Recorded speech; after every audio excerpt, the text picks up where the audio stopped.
Fourth views, चौथा विचार, बाकी। नमस्कार। आज मंत्रिपरिषद में 19 एजेंडों पे स्वीकृति मिली है। सबसे पहला जो एजेंडा है उसमें राज्य सरकार ने एक नया विभाग गठन का प्रस्ताव लिया है।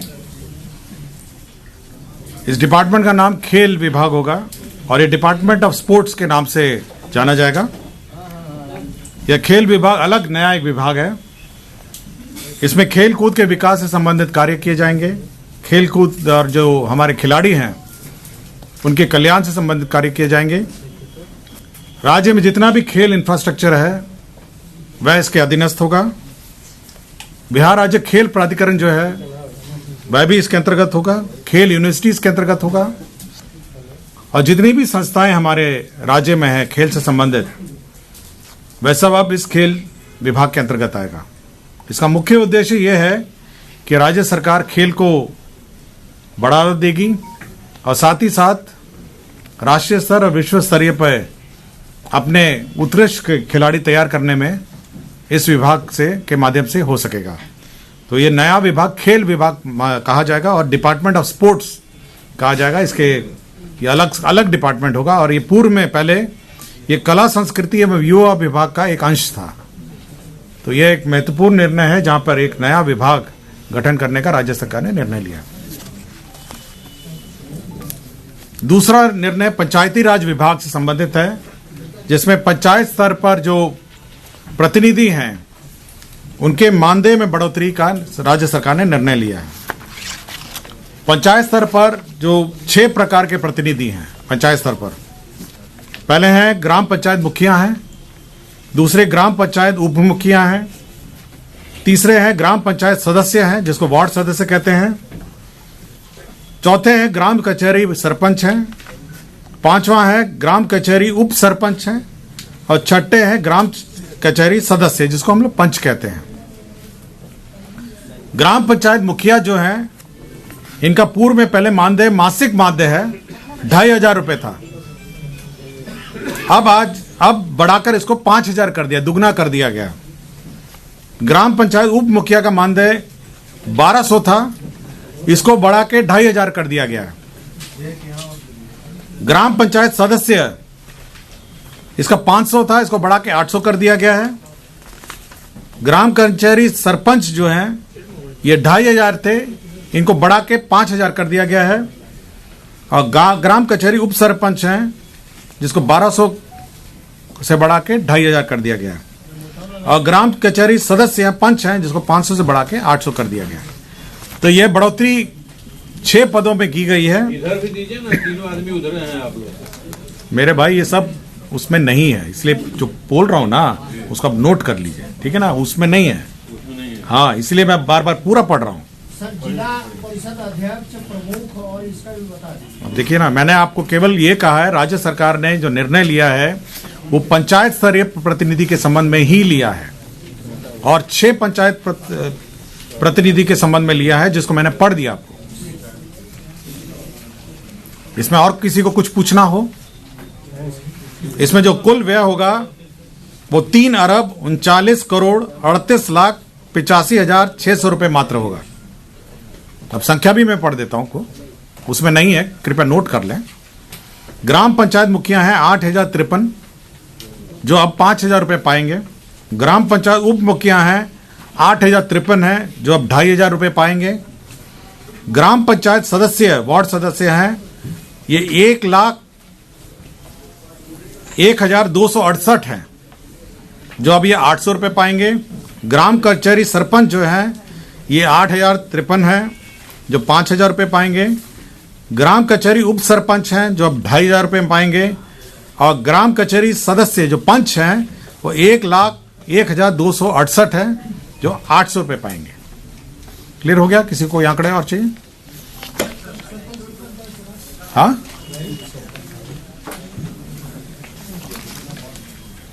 समाज कल्याण निदेशालय, ये जो समाज कल्याण विभाग है इसमें जो आंगनवाड़ी सेविका और सहायिका है इनके मानदेय में बढ़ोतरी राज्य सरकार ने की है। आपको जानकारी होगा कि जो मानदेय है सेविका और सहायिका आंगनवाड़ी केंद्रों पे, उसमें 60% भारत सरकार देती है और 40% राज्य सरकार देती है। यही प्रावधान है। समय समय पर राज्य सरकार ने अपना जो अंश है, जो 40% है, उसमें बढ़ोतरी की और भारत सरकार का अंश जो है वो यथावत रहा। अब राज्य सरकार ने इसको और बढ़ा दिया, अपना जो अंश है। और अब जो स्थिति है, मैं पढ़ देता हूं जो आपको जानकारी में। अब जो सेविका है, सेविका, उसका अब 7,000 रुपये हो जाएगा। 7,000 रुपये। पूर्व में इसको 5,950 मिलता था, अब ये हो जाएगा 7,000। और जो सहायिका है, इसको 2,975 रुपये मिलते थे, अब ये बढ़ के हो जाएगा 4,000। राज्य सरकार जो अंतर राशि है, जो भारत सरकार जो 60-40 में देती है, वो अंतर राशि अब राज्य सरकार देगी। अब अगर पूरा रेशो देखा जाए, जो 7,000 रुपये सेविका को मिलेगा और सहायिका को 4,000 मिलेगा, तो अब भारत सरकार का अंश जो हो जाता है वो 38.57 हो जाता है। 38.57% हो जाएगा भारत सरकार का अंश। और राज्य सरकार का जो अंश होता है इस पूरे व्यय में, वो 61.43 61.43। मैं पुनः पढ़ देता हूं। आंगनवाड़ी सेविका का 5,950 होता है, उसको बढ़ा के कर दिया गया है 7,000। और आंगनवाड़ी सहायिका का है 2,975, जो बढ़ा के कर दिया है 4,000 रुपये। भारत सरकार का गाइडलाइन है कि 60% भारत सरकार देती है और 40% राज्य सरकार देती है। क्योंकि भारत सरकार ने अपना जो अंश है वो यथावत रखा है, इसलिए राज्य सरकार ने अपना अंश बढ़ा दिया है, जिस कारण से अब भारत सरकार का अंश हो जाता है 38.57 और राज्य सरकार का हो जाता है 41.43। गवर्नमेंट ऑफ इंडिया शेयर हो जाता है 38.57 और राज्य सरकार का हो जाता है 61.43। क्लियर है सबको? किसी को कुछ पूछना है? टोटल एक्सपेंस कितना हो जाएगा? हाँ, आपको संख्या मैं बता देता हूं कितने लोग हैं। सेविका है, कुल स्वीकृत पद है 1,15,009 1,15,009 और सहायिका का है 1,15,009। कुल मिला के 2,30,018। अब इस टोटल जो प्रस्तावित वृद्धि है, अब फाइनल जो इंक्रीज है, जो वृद्धि हुआ है 286,37,24,100 रुपए मात्र। क्लियर हो गया आपको? 286 करोड़ 37,24,100। एडिशनल, ये एडिशनल है। टोटल कितना हुआ? एडिशनल ये एडिशनल है। प्रस्तावित वृद्धि के उपरांत राज्य भत्ता हेतु राज्य स्कीम मद, ये राज्य स्कीम मद पर अतिरिक्त व्यय होगा। ये एडिशनल है 286.37 करोड़। ठीक है, मैं पूरा चार्ट आपको दे देता हूं, अब टोटल जोड़ घटाव कर लीजिएगा। ठीक है, राज्य सरकार ने आईटी पॉलिसी की घोषणा की है, इंफॉर्मेशन टेक्नोलॉजी पॉलिसी। राज्य में इंफॉर्मेशन टेक्नोलॉजी के यूनिट्स लगे, इंफॉर्मेशन टेक्नोलॉजी के उद्योग लगे, इसलिए राज्य सरकार ने आईटी पॉलिसी की घोषणा की है। इसके अंतर्गत जो प्रावधान किए गए हैं उसमें 30% कैपिटल सब्सिडी है। 30% capital subsidy to a maximum of 30 crore. तो कैपिटल सब्सिडी है, ये 14 नंबर एजेंडा है। 30% capital subsidy to a maximum of 30 crore. इसमें लैंड का जो कॉस्ट है वो 20% से ज्यादा नहीं होगा और जो भी फाइनेंशियल इंस्टीट्यूशन द्वारा असेस्ड है, बैंक्ड है, उनको यह सब्सिडी राशि दी जाएगी। इसका एक ऑल्टरनेटिव है, जो भी यूनिट्स हैं वो इंटरेस्ट सबवेंशन भी ले सकते हैं, जो 10% के हिसाब से होगा और ओवरऑल प्रोजेक्ट कॉस्ट का 50% या 40 करोड़ जो अतिरिक्त होगा। 30% कैपिटल सब्सिडी होगा to the maximum of 30 crore और interest subvention of 10% to a maximum of 40 crore. इसके साथ साथ लीज रेंटल सब्सिडी, जो आप ये लेते हैं किराए पे ऑफिस लेंगे, उसमें 50 रुपए प्रति स्क्वायर फीट प्रति मंथ के हिसाब से भुगते होगा, जो 50% ऑफ लीज रेंटल होगा। और ये 5% प्रति वर्ष इसमें बढ़ोतरी होगी कमर्शियल स्पेस में। इसमें इलेक्ट्रिसिटी टैरिफ होगा, 25% ऑफ द इलेक्ट्रिसिटी टैरिफ मिलेगा आपको, 25% of the electric tariff. Employment subsidy आपको मिलेगा 5,000 रुपए, जो ईपीएफ की कॉस्ट है वो 100% रिबर्समेंट होगा। और 100 से ज्यादा करोड़ का अगर इन्वेस्टमेंट होगा तो राज्य सरकार अलग से निर्णय लेगी। तो ये आईटी पॉलिसी है, मैं इसका पूरा डिटेल आपको दे दूंगा। ये आईटी पॉलिसी राज्य सरकार ने स्वीकृत किया है। तो ये महत्वपूर्ण 4 एजेंडा थे जिसको मैंने आपको बताया। गया जिला अंतर्गत डोभी अंचल में आपको याद होगा जो फ्रेट कॉरिडोर है, वहां पे जो अमृतसर कोलकाता फ्रेट कॉरिडोर है, राज्य सरकार ने वहां पे लैंड एक्वायर किया था। तो 636 एकड़ लैंड जो है, 636 एकड़ जो लैंड है वो इंटीग्रेटेड मैन्युफैक्चरिंग क्लस्टर के रूप में वहां पे अलॉट किया जाएगा बियाड़ा को। और इसके लिए एक एसपीवी बनाई गई है, स्पेशल पर्पस व्हीकल, तो वो जो अलॉट करेगा बियाड़ा के माध्यम से। ये 636 एकड़ भूमि है जो गया जिला अंतर्गत डोभी अंचल में अवस्थित है। तो एक इंटीग्रेटेड मैन्युफैक्चरिंग क्लस्टर जो है अमृतसर कोलकाता फ्रेट कॉरिडोर में, यह अब डोभी अंचल गया जिला में यह होगा। इसकी स्वीकृति राज्य सरकार ने दी है। इसकी कुल राशि जो है ये 95 करोड़ 71 लाख 9,800 रुपए है। तो ये कॉस्ट ऑफ लैंड भी है जो राज्य सरकार ने बियाड़ा को स्थानांतरित किया।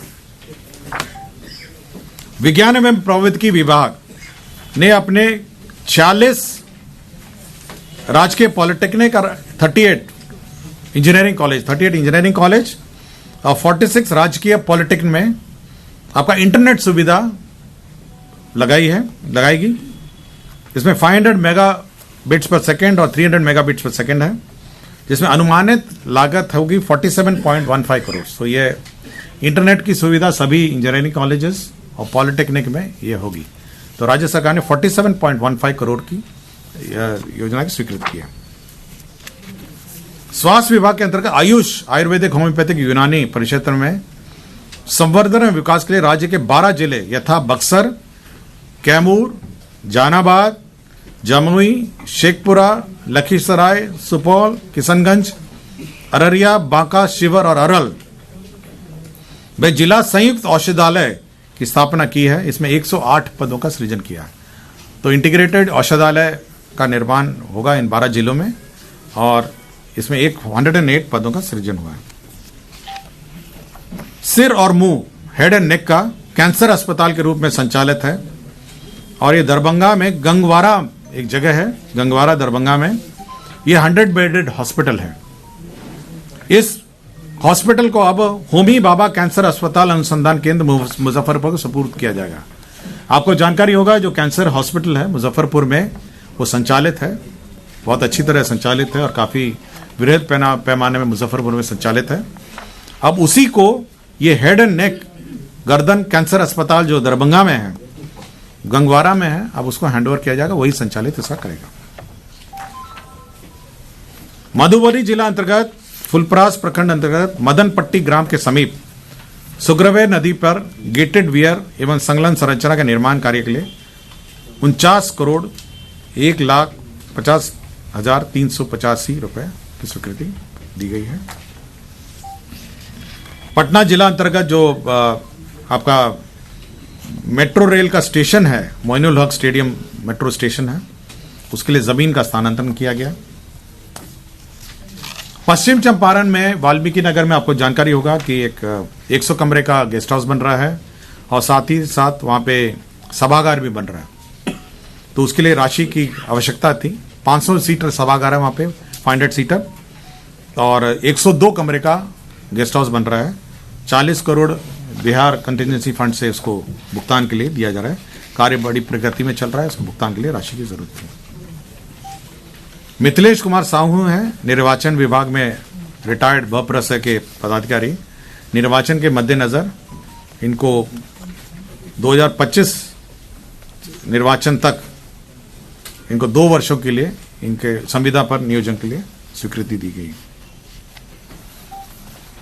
सामान्य प्रशासन विभाग ने राजधानी सेवाओं में प्रोन्नति के पद सोपान के तदर्थ पूर्णतः अस्थायी व्यवस्था के अंतर्गत राज्य कर्मी को प्रोन्नति के पदानुक्रम में विहित वेतनमान में उच्चतर पद का प्रभार लेने हेतु निमित्त प्रवृत्त अस्थायी स्थापना कार्यकारित व्यवस्था नियमावली 2023 लागू की है। इसका डेट था दिसंबर तक, उसको अब एक्सटेंड कर दिया गया है, तो समय सीमा को अब विस्तारित किया गया है। इसी पर स्वीकृत अब ये 12/2/2024 तक का जो प्रमोशन हो रहा था ये कार्यकारी व्यवस्था के अंतर्गत उसको एक्सटेंड करते हुए 12/2/2024 तक दे पाएंगे।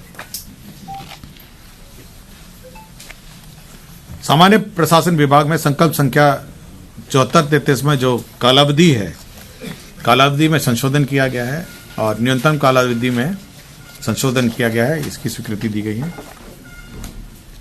श्री रामेश्वर मिश्रा तत्कालीन मुंसिफ बेगूसराय, वर्तमान में सब जज और एसीजे वैशाली हाजीपुर हैं, उनको सेवा से बर्खास्त किया गया है।